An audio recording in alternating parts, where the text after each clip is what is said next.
Okay, alright. Ito pa. Isang napakainit na naman ng ating pag-uusapan. Alam ko kilala nyo ito. At napakainit din na pinag-uusapan sa social media. Boy Tapang at ang kanyang girlfriend, di umano.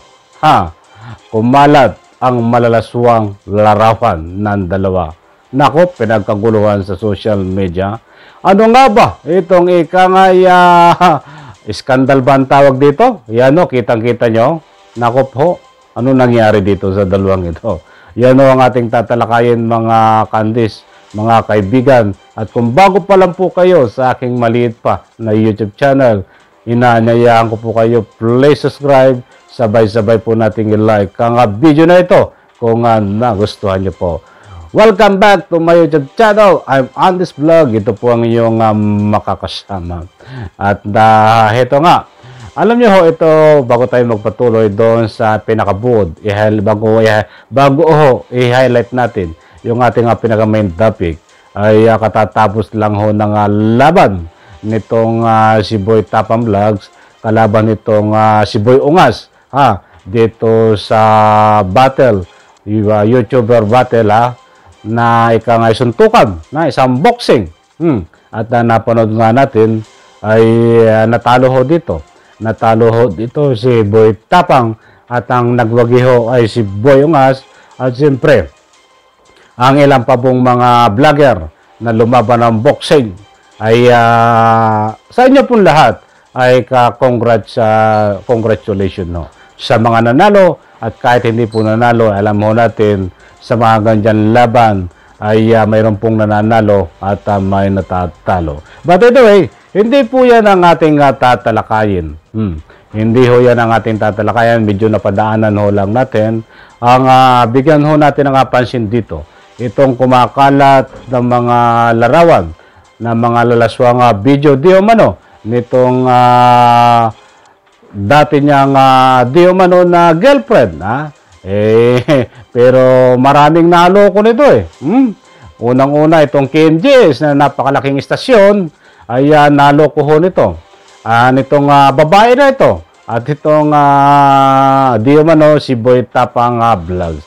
Bakit ho nasabi nating naloko? Sapagkat ang alam ho ng lahat, sapagkat na itong si Boy Tapang Vlogs ay nagkaroon ho ng pagkakataon ng doon sa kanyang vlog ay jowa reveal.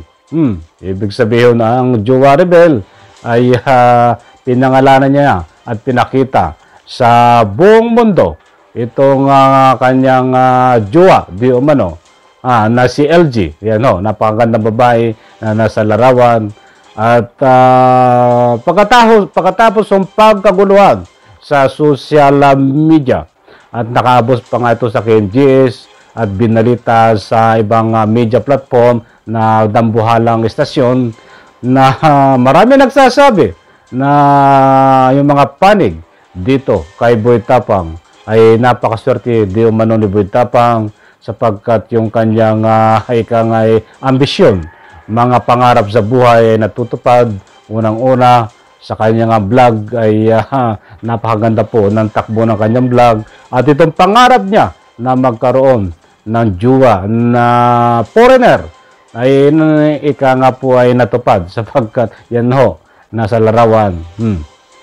But ang punto dibista ho natin dito, pagkalipas ho ng ilang buwan ba, siguro inabot ng buwan o ilang linggo, pagkatapos ho ng sweet magandang usapan sa social media, kinakongratulate itong si Boy Tapang, ay lumabas po ang napakainit na usapin na gamitan.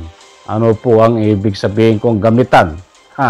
Lilinawin po natin ano nga ba ang gumamit at sino ang gamit. Panayo ang post ng kabi-kabila sa social media. Nagpo-post itong babae na si LG na jowa di umano dati ni Boy Tapang at nagpo-post din po si Boy Tapang na ginamit si Boy Tapang at ginamit din itong babae. Okay, alright. Dati noon, ang buong mundo po ay nakakaalam na sila po ay magjowa in real life. Sa tunay na buhay, sila daw po ay magkasindahan at nagmamahalan. Yan po ang ika nga inamin nila sa buong mundo. But nang ika nga po nabisto at nagkaroon siguro ng ika nga hindi pagkakaintindihan itong dalawa, ay ito pala ay isang collabs lang. Isang gusto ito unang-una, ito munang babae ang ating highlight. Itong babae na ito ay gustong sumikat. Alam niyo naman vlogger, lalo ito sa Boy Tapang ay sikat na sikat. Itong babaeng ito ay laos, di ba? Gusto na itong babae nito ay sumikat. Natupad nga ang kanyang pagsikat. Ginamit itong si Boy Tapang para makipag-collabs. Doon sa ika nga po ay sinasabi nila na sila po ay magjowa.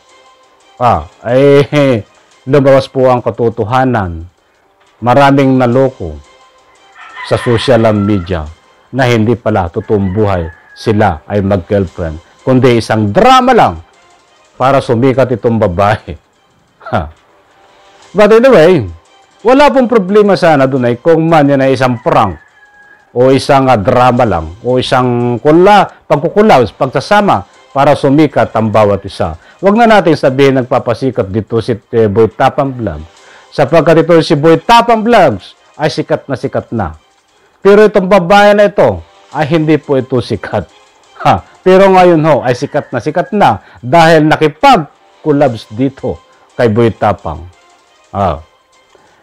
Hindi tayo nagko-question po kung nakipag-collabs man siya. Dapat dito ang dapat ang pinakang aral po nating makuha dito.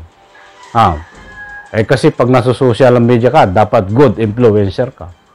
Ang pinakang aral dapat nakuha natin dito, kung nakipag-collabs ka man o nagkabukuhan at naghiwalay ho kayo, hindi ho dapat tayo nagbato ng ikang masasakit na salita sa ating kapwa. At lalong-lalo na, hindi ka dapat nagbato ng masasakit o laban kay Boy Tapang Vlog.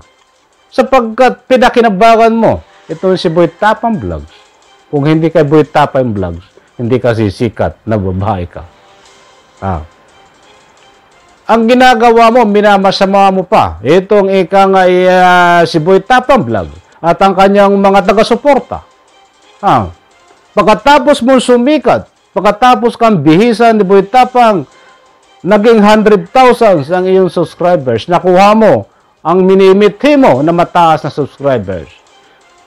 Ang dami mong tagahanga ngayon, ang kapalit ay ang galit mo kay Boy Tapang na binabaliktad mo ang pangyayari na ikaw ang ginamit ni Boy Tapang. Hoy! Mahiya ka sa sarili mo. Si Boy Tapang ay sikat na. Kung mo sasabihin, ginamit ka ni Boy Tapang. Okay, sana po ay nakuha nyo ang punto de vista ko dito. Medyo mahaba ng ating vlog, wala na tayong oras. Bigyan po natin ito ng part 2. Maraming salamat po sa inyo. Sabay-sabay po nating i-like ang video na ito. Pagpalain po tayo lahat. Bye-bye.